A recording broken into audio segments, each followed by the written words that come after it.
Hi everyone.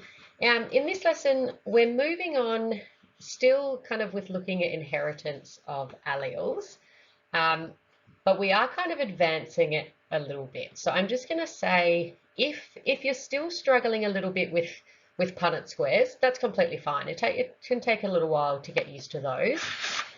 If you think that that's where you're at, I would recommend going back and having a look at the last video again and trying some of those questions again.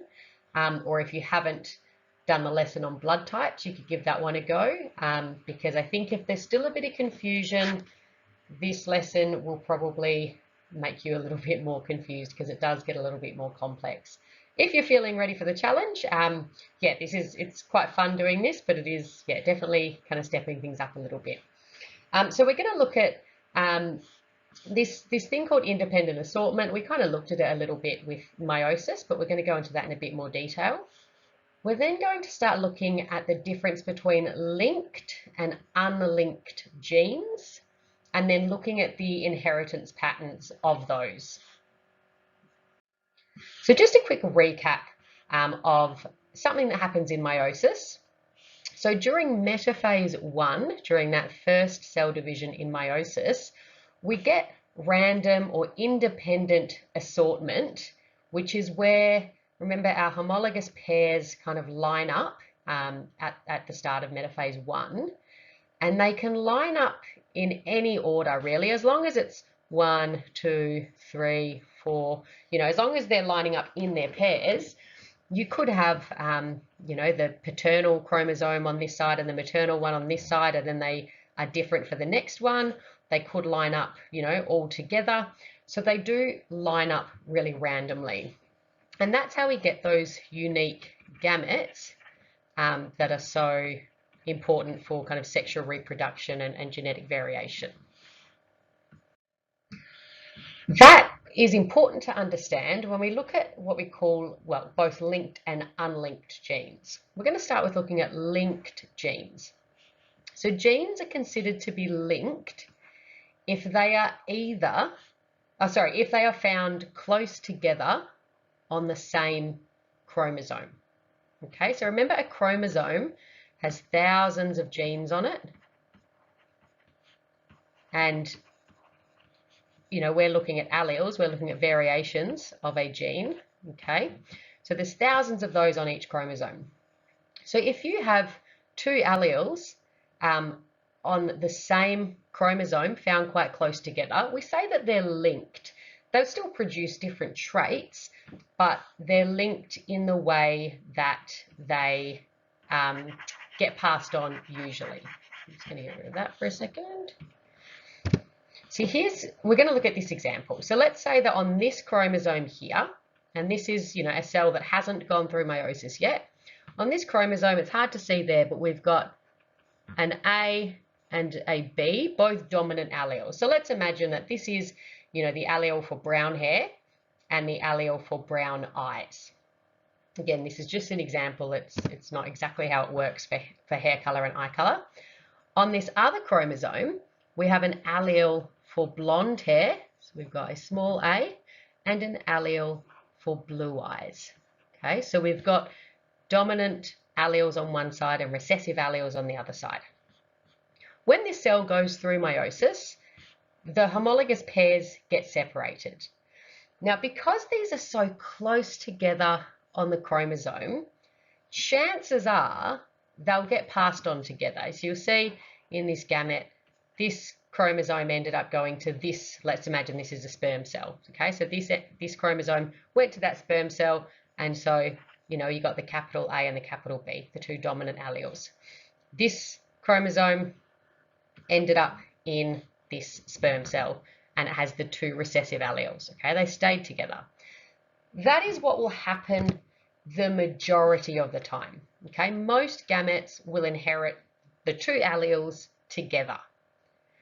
But if you remember, we have that process of crossing over that happens in prophase 1. And this doesn't happen often, but it is possible that those alleles are on bits of DNA that get swapped over with each other, okay, part of that recombinant DNA. So a very small number of gametes might actually get those swapped over. You can see here we have the dominant A, but the recessive B, and then the recessive A ended up on this side with the dominant B, okay? These numbers vary depending on how close together those genes are actually found, but you can see here, 48% got that chrome. Oh, if we were looking at, thousands of examples, 48% would end up with one of these chromosomes and 48% would end up with that one, with the two genes together. But we get a small percentage that have recombinant DNA that is different from the chromosomes of the parent. Okay, so just jump into question 1. I just want you to give a very brief definition of what linked genes are and whether that means that genes are more likely to be inherited together or not. All right, an example of this, we can look at this in a little bit more detail. So let's look at an example where the genes for coat color and coat fill are linked. Okay, so they're found very closely together on the same chromosome in a dog. So in this example, black color is dominant to grey and solid color is dominant to having spots. Okay, so we've got two dogs here that are going to be a cross. So we've got a black solid. Okay, that's the phenotype. It is black and it has solid color. And this one is grey with spots. Now you could stop for a second and think what the genotypes could be that would give us these. So for the recessive traits, it's a bit easier. It has to have the two recessive B alleles to be grey, and it had to have the two recessive T alleles to have the spots. For this dog, it's a bit more complex. I've given one example. This is if it was heterozygous for both, it would still be black and it would be solid. It could also be that would make it black and solid. It could be that would make it black and solid. It could be, and we've got the heterozygous example there. Okay, so there's more options that would all make it look the same.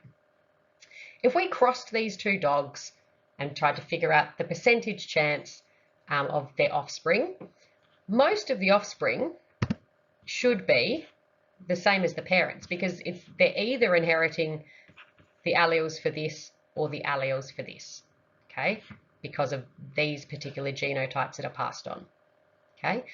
But if there was a bit of swapping over, and let's say, this allele ended up going over here during crossing over, we could end up with new phenotypes. Well, new phenotypes when you mix those two together.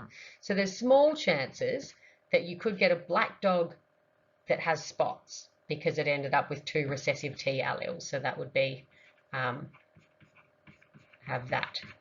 Or you could have a grey dog, so that's the recessive Bs, but it got the solid colour. Okay, so the majority will be like this, but a small percentage can get that mix. Okay, so just have a go at question 2. All right, we're going to spend the majority of this lesson looking at unlinked genes. And there's two different examples of when genes are considered to be unlinked. So they're not found, right next to each other on chromosomes. The first example is if they're found on different chromosomes. So let's imagine that the gene for hair color and the gene for eye color are found on completely different chromosomes. Okay, they will be inherited independently. Okay, so the offspring could get the two blue alleles, the two blue chromosomes. It could get the two pink ones. It could get one of the bigger pink one and the small blue one. It could get the bigger blue one and the small pink one. Okay, that's just that independent assortment. We also consider them to be unlinked if they're very far apart on the same chromosome. Again, that's to do with crossing over. Crossing over generally just happens at one part of a chromosome. Okay, so you can see here, these are actually recombinant DNA that have had crossing over occur, but because those genes are so far away from each other, they still can be inherited independently. Okay, so with unlinked genes, they're randomly assorted to offspring, and that increases that likelihood of those different combinations. And you can see, particularly if they're found on different chromosomes, the percentage chances of these alleles getting mixed up is pretty even compared to with linked genes when it's, you know, almost 50% for two of them and then a very small percentage for the other two. All right, so just have a go at question 3. Okay, so we're going to look at examples. Like I said, this stuff is pretty advanced, so don't stress if it seems a bit confusing. Have a go, come back to it another time. It might take a few goes to fully understand this. So we're going to look at an example here of plants. Okay, so it's an unlinked trait that we're talking about, and so we're talking about 2 different traits that have, you know, a normal dominant and recessive pattern. Because we're looking at 2 traits that each have a dominant version and a recessive version, there's 4 possible combinations that we can get. Okay, so let's say we're looking at height, and being tall is dominant to being short. So that's already 2 things. It can be tall or it can be short. And we're also looking at the color of the flowers. And in this example, having purple flowers is dominant to white flowers. Okay, so there's 2 possible heights, 2 possible flower colors. So there's 4 possible combinations. It could be tall and purple. It could be tall and white. It could be short and purple, or it could be short and white. Okay, so I just want you to jump in and answer 4A. So it's really just saying what those 4 possible combinations of phenotypes are. All right, now we're going to look at the genotypes for those 4 combinations that we've said. So if we look at, you know, just the genotypes for height, we could have homozygous dominant, we could have heterozygous, we could have homozygous recessive. Okay, the possible genotypes for color, again, homozygous dominant, heterozygous, homozygous recessive. When we write the genotypes for unlinked traits, we write the 2 genotypes next to each other. Okay, this is the part that people most easily get confused with. Okay, let's start at short and white because this is the 2 recessive traits, so it's easier to figure out the genotypes. So we'll say the height first. Okay, if it's short, it has to be homozygous recessive, and it is white, so it has to be homozygous recessive for that. Okay, so that is how you would write that genotype. You write one genotype and then the next one straight after it. Where some people get a bit confused is they start doing this. Okay, do not do that. You write the genotype for one trait and then the genotype for the other trait. All right, let's look at short and purple. Okay, so again, to be short, it has to be homozygous recessive for that. But now the purple color, it could be heterozygous. So even having one of that dominant purple allele will give it the purple color. Or you could have homozygous dominant will also give it the purple color, but it's still short because it's got the homozygous recessive alleles for height. Okay, tall and white. Okay, so we could have, it could be homozygous dominant for height, it has to be recessive for the white though, or it could be that. Okay, and then hopefully you already started to think tall and purple would have the most combinations because it's the 2 dominant traits. So it could be homozygous dominant for both. It could be homozygous dominant for height and heterozygous for color. It could be heterozygous for height and homozygous for color, or it could be heterozygous for both. Okay, all of those genotypes would give a tall and purple plant. Okay, you might want to pause here because in question 4b, I actually want you to write in these genotypes under the possible phenotypes. Okay, this is where it gets really fun. When I say fun, I've seen very few people do this the first time without any questions or any trouble. So please, please, please do not stress if you get halfway through and you've got 17 letters in one box and you don't know how they got there.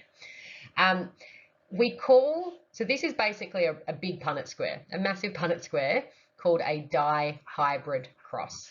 Okay, so it's a hybrid of two different crosses. And we use this for unlinked traits.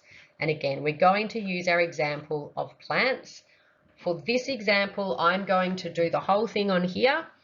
I've given you the results of this in the Google quiz. So I want you to use that and then you can have a go at your own example. Okay, so we're going to do a cross of two tall, but I've given you the genotype is heterozygous, and purple again, heterozygous plants. Okay, so basically, we have two plants with that genotype.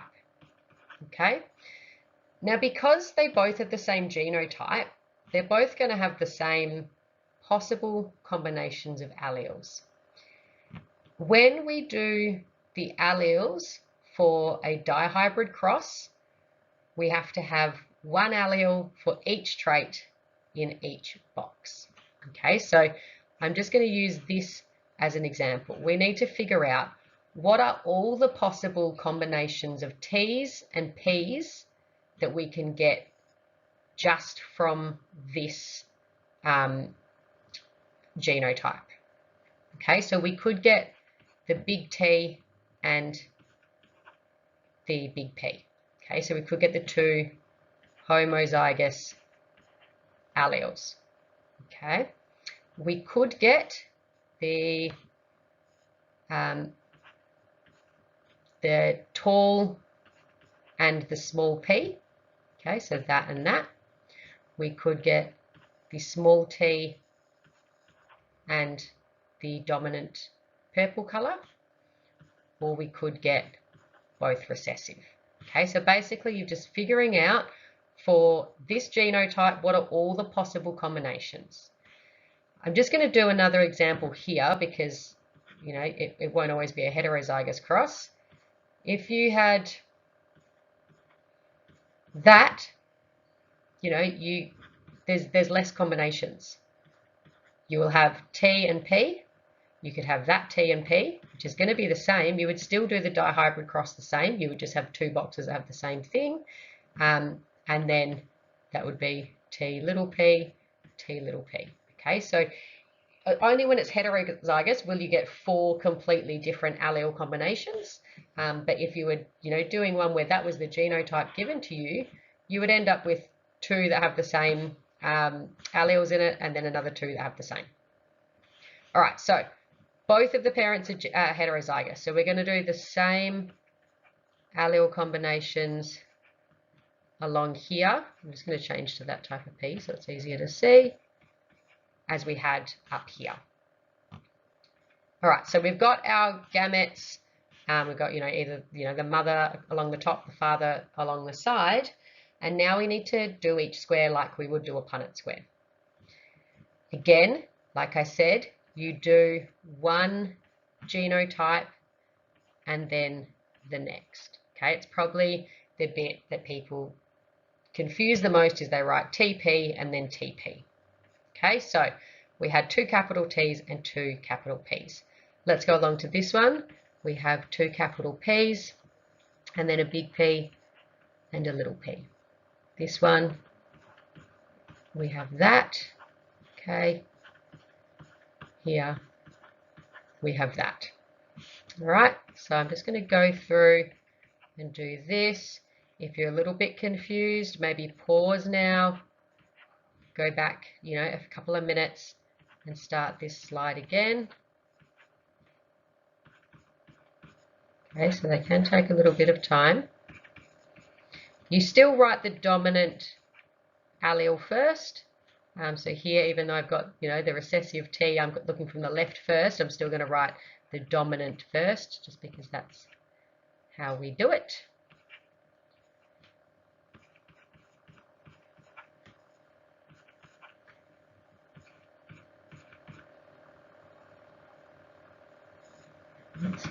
So these P's are quite hard to see.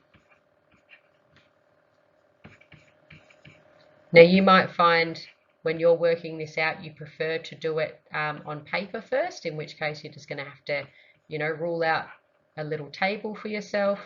That's absolutely fine. Okay, so that is the results of a dihybrid cross. Okay, they can obviously look a little bit messy, especially writing on this thing. It's not the neatest thing. When you answer, this says 4C, but there's actually 3 questions in there. I've given you the results of the table. So you're going to have to go through and basically count. Obviously, our fractions are out of 16. There's 16 possible, well, there's 16 boxes here. I want you to write the phenotype or the offspring combination, what the plant would look like, basically, for each of these. Okay, it might feel a little bit repetitive, but it's really good practice. So, for example, this would be tall and purple. Okay, this one again would be tall and purple. Okay, so the first question is to go through and write the phenotype under each of those genotype combinations, and then just a couple of questions figuring out the chances of certain genotypes and phenotypes. All right, I want you to do this example. I'll help set it up, and then if this one just overwhelms you, that's absolutely fine. If you can't do it, that's absolutely fine. Watch the video, that last slide again, give it a go. If it's a bit difficult, that's fine. If you like it and it's going well, I've given another example for you to try afterwards. Okay, so this example is looking at eye color and wing shape in flies. Okay, so red eyes are dominant to purple eyes, and curly wings are dominant to straight wings. Okay, so this would be it could be a heterozygote, it could be homozygote, but basically that is curly wings with red eyes. This individual would be recessive for both.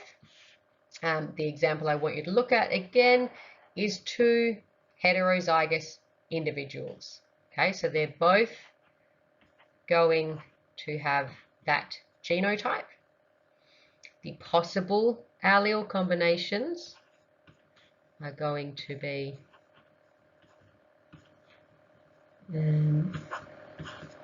those. Okay, so you'll put big R, big C, big R, little c, little r, big C, little r, C. Big R, big C. Okay, so they will be your